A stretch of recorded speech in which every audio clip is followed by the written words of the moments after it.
Good morning, pre-Kers. Today we're going to read the story Stellaluna by Janelle Cannon.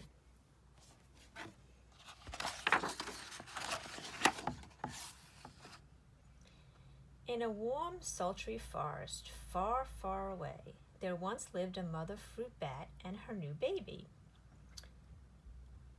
Oh, how Mother Bat loved her soft, tiny baby. I'll name you Stellaluna, she crooned. Each night Mother Bat would carry Stella clutched to her breast as she flew out to search for food.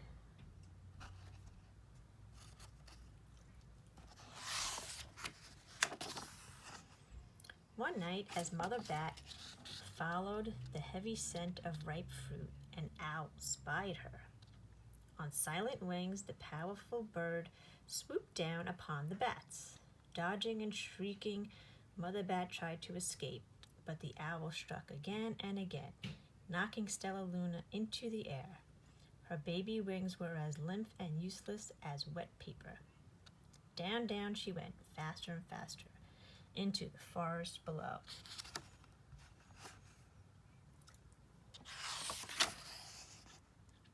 On the dark leafy tangle of branches caught Stellaluna as she fell.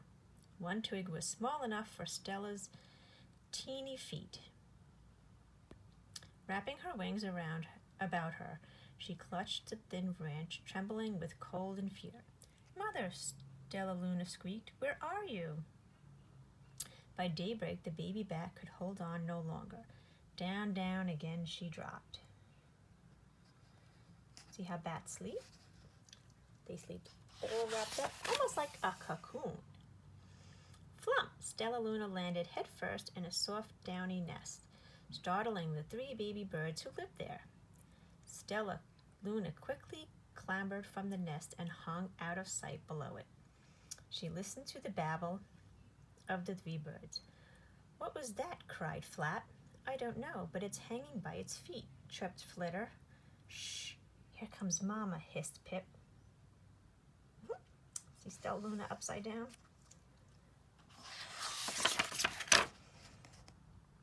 Many, many times that day, Mama Bird flew away, always returning with food for her babies. Stella was terribly hungry, but not for the crawly things Mama Bird brought. Finally, thought the little bat could bear it no longer. She climbed into the nest, closed her eyes, and opened her mouth. Plop! In dropped a big green grasshopper.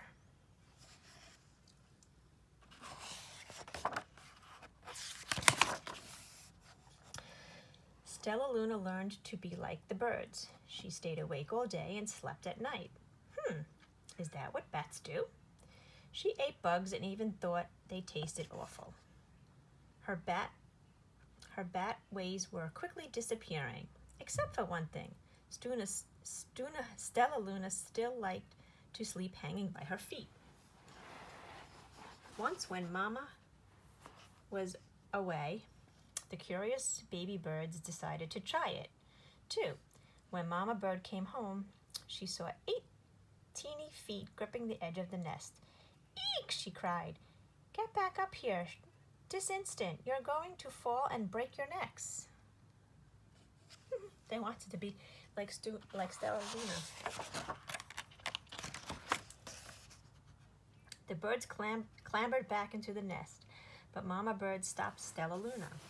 "You are teaching my children to do bad things. I will not let you back into the nest unless you promise to obey all the rules of this house." Stellaluna promised. She ate bugs without making faces, she slept in the nest at night, and she didn't hang by her feet.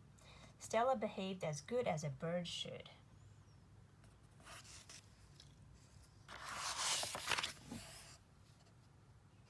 All the babies grew quickly. Soon the nest became crowded. Mama Bird told them it was time to learn to fly. One by one, Pip, Flitter, Flap, and Stellaluna jumped from the nest. Their wings worked. "I'm just like them," thought Stellaluna. "I can fly too."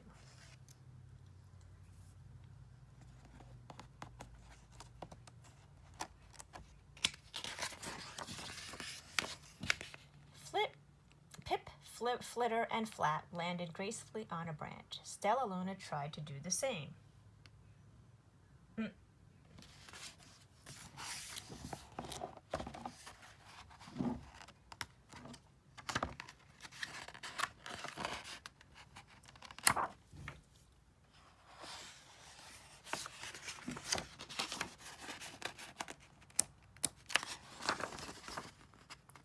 How embarrassing. Those are all the positions that she tried to land on the branch.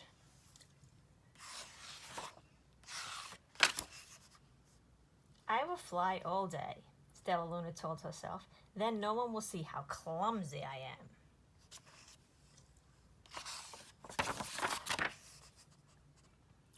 The next day, Pip, Flitter, Flap, and Stellaluna went flying far from home.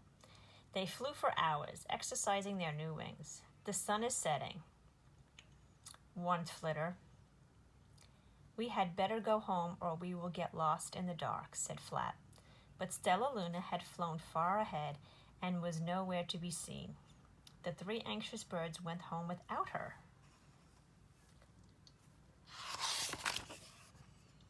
All alone, Stellaluna flew and flew until her wings ached and she dropped into a tree.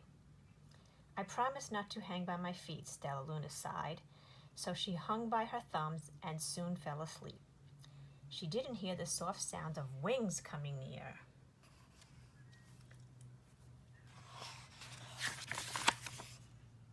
Hey, a loud voice said, why are you hanging upside down? Stellaluna's eyes opened wide. She saw a most peculiar face. I'm not upside down. You are, Stellaluna said. Ah, but you are a bat. Bats hang by their feet.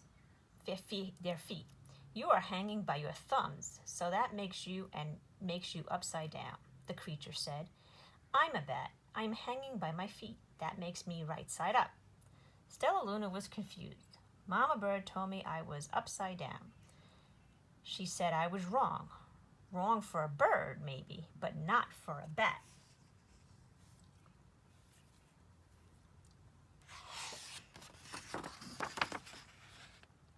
You escaped the owl, cried Stellaluna.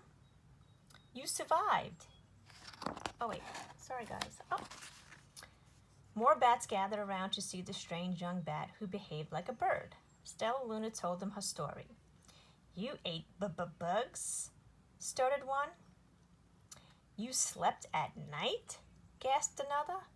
How very strange, they all murmured. Wait, let me look at this child. A bat pushed through the crowd.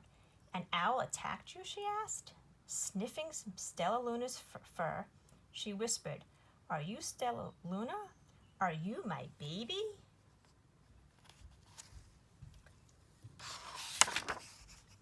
You escaped the owl, cried Stellaluna. You survived? Yes, said Mother Bat as she wrapped her wings around Stellaluna. Come with me and I will show you where to find the most delicious fruit. You'll never have to eat another bug as long as you live.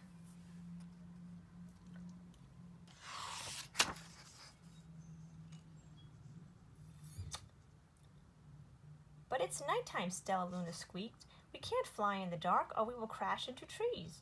We're bats, said Mother Bat. We can see in the darkness. Come with us. Stellaluna was afraid, but she let go of the tree and dropped into the deep blue sky. Stellaluna could see. She felt as though rays of light shone from her eyes. She was able to see everything in her path. Soon the bats found a mango tree, and Stellaluna ate as much of the fruit as she could hold. I'll never eat another bug as long as I live, cheered Stellaluna as she stuffed herself full. I must tell Pip, Flitter, and Flap. The next day, Stellaluna went to visit the birds.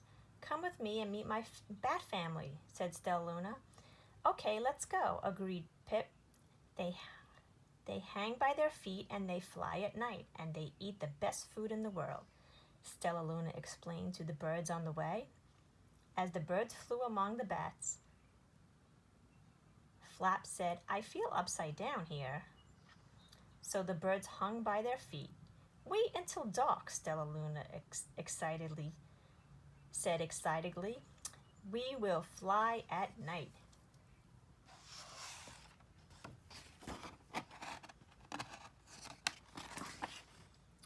When the night came, Stella flew away. Pip, Flitter, and Flap leaped from the tree to follow her.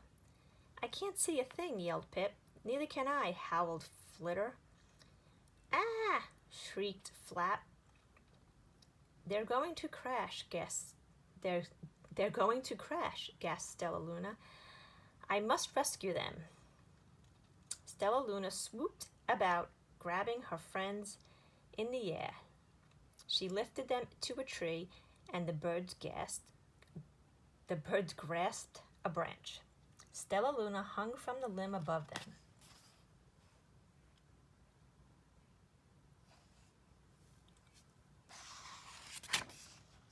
"We're safe," said Stellaluna.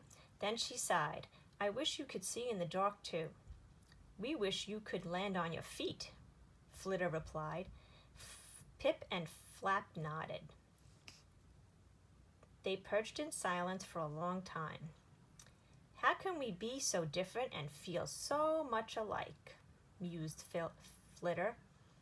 How can we feel so different and be so much alike?" wondered Pip. "I think this is quite a mystery," Flap chirped. "I agree," said Stellaluna.